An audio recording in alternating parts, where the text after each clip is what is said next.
Hendra pun melempar sebuah kantong plastik ke meja. Melihat kantong itu, Cindy hanya menatap Hendra, sedang mencari jawabannya. "Kamu buka dan lihatlah." Hendra tersenyum dingin.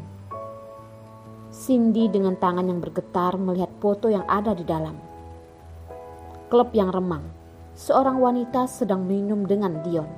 Namun karena sudut pandang kamera dan karena lampu klub terlalu remang dan mungkin karena mabuk, membuat mereka terlihat sangat mesra. Pria itu tentunya adalah Dion dan wanita cantik ini terlihat tidak jelas. Namun Cindy merasa wanita ini berbeda dengan wanita di klub malam biasanya. Cindy mengangkat kepala melihat Hendra. Hendra pun mengangkat dagu menyuruhnya untuk lanjut melihat itu. Selanjutnya adalah di Hotel Hilton. Membuka kamar, mentraktir, masuk ke kamar. Semuanya terlihat sangat jelas. Sepanjang jalan wanita itu terlihat mabuk, terus bersandar di tubuh Dion. Sepertinya sangat mesra. "Jangan menipuku dengan foto seperti ini." Suara Cindy pun bergetar. Dia tidak buta. Apakah ini diedit atau tidak, dia melihatnya dengan jelas. Hanya saja dia tidak percaya. Namun tubuh Dion malam itu memang ada aroma wanita dan ada bekas ciuman. Hendra tahu Cindy sudah tergerak. Dia pun berkata, "Dion tidak mengatakan padamu tentang wanita ini kan? Dia adalah adik kelas Dion saat di Amerika. Saat itu mereka sangat dekat. Kakak kelas dan adik kelas memang sangat mesra." Hendra pun lanjut berkata, "Wanita ini bernama Jenny. Setelah tamat dia pun berusaha mencari Dion di kota Rau. Akhirnya dia tahu bahwa orang yang dia cintai sudah memiliki anak sebelum menikah. Dia pun sedih dan kembali ke Amerika. Semua ini Dion tidak menceritakannya padamu ya?" Hendra tidak sungkan untuk berbohong demi Cindy.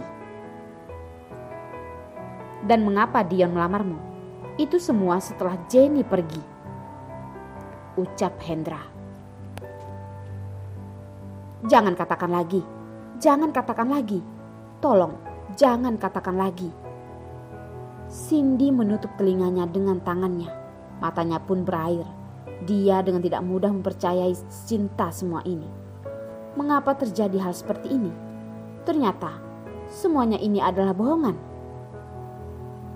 Hendra menunduk melihat Cindy, melepaskan tangannya yang menutup telinganya, lalu lanjut berkata, "Dan ada lagi, hari ini Dion tidak akan kembali lagi." "Tidak mungkin, dia baru saja berjanji padaku." Cindy terpikir ucapan Dion. Hendra mendesah dan mengeluarkan ponselnya, menghubungkan dengan internet dan masuk ke CCTV. Jam 2.30, Dion sedang menuju ke persimpangan rumah. Jam 3:10, mobilnya terhenti di rumah sakit. "Kamu tahu mengapa dia pergi ke rumah sakit?" Hendra melihat mata Cindy. "Jangan katakan lagi, aku tidak ingin tahu. Aku hanya tahu dia akan kembali." Cindy berkata dengan Hendra dengan yakin. Sekarang yang bisa dia perbuat hanya percaya pada Dion. Mereka dengan tidak mudah sampai sekarang ini. Dia akan menunggu Dion menjelaskan semua ini. Karena Elsa mengatakan pada Dion kalau kepalanya sakit. Hendra tidak peduli dengan ucapan Cindy dan lanjut berkata, "Karena kamu mendorong Elsa, dia terluka." "Kamu pikir Dion benar-benar percaya bukan kamu yang mendorongnya?" Dia melihat dengan mata kepalanya sendiri, dan pria yang tidak jelas ini tidak pantas untukmu mencintainya. Air mata Cindy pun mengalir. "Aku ingin menelponnya. Aku ingin menelponnya," Cindy pun mengambil ponsel di meja. Hendra pun menghalanginya. Namun tangan Cindy lebih cepat. Dan melihat Cindy sedang hamil, Hendra tidak mengerahkan kekuatan. Hanya melihat Cindy menelpon. Tidak ada yang menjawab. Hendra pun ingin merebut ponselnya. Tatapannya yang kacau pun menjadi tenang. Dan Cindy yang kacau pun tidak menyadari ini semua dan terus menelpon. Namun tidak ada yang menjawab. Lagi dan lagi. Namun yang menjawabnya adalah nomor yang Anda tuju sedang tidak aktif. Cindy pun terduduk di lantai. Mengapa? Tadi mereka baik-baik saja. Mengapa tiba-tiba menjadi seperti ini? Hendra pun menyembunyikan kesenangannya. Dion benar-benar membantunya. Sekarang Dion sedang menjaga Elsa.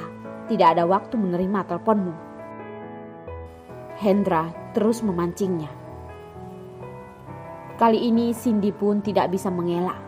Dia tidak berhenti memberitahu dirinya bahwa Hendra sudah menunjukkan Dion yang asli.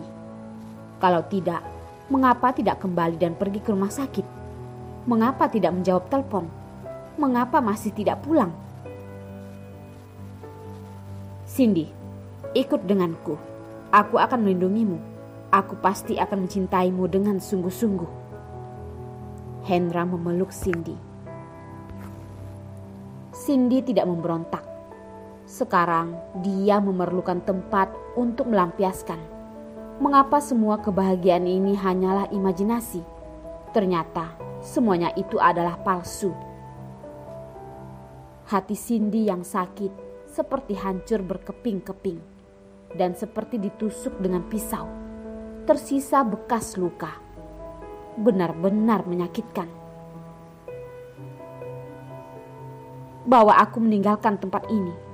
Tolong, bawa aku pergi. Cindy menangis hingga serak. Dia benar-benar sangat mencintai Dion. Hendra yang mengetahui perasaan Cindy pun merasa sakit hati, namun akan membaik. Tidak apa, mereka masih memiliki waktu yang panjang. Dia akan membuat Cindy mencintainya. Mengenai anak ini, Hendra pasti akan menyayanginya seperti anaknya sendiri. Masa depan mereka akan sangat bahagia. Dia akan membuat Cindy bahagia.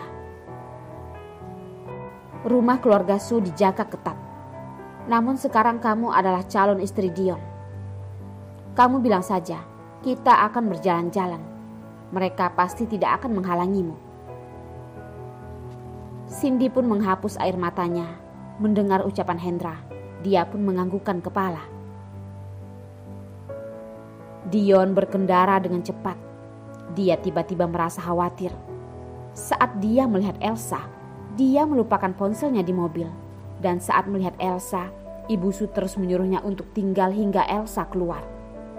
Dia pun hanya bisa menunggu. Luka Elsa memang sangat parah. Namun karena dengan cepat disadari, tidak ada masalah besar. Saat kembali ke mobil, Dion baru menyadari ponselnya sudah tidak ada baterai dan dia tidak bisa menghubungi Cindy. Walaupun tidak seperti yang dia bayangkan, namun sekarang sudah tidak siang lagi. Namun seharusnya masih sempat. Mengapa dia merasa begitu tidak tenang? Seperti akan terjadi sesuatu. Mobil Dion pun melaju dengan cepat.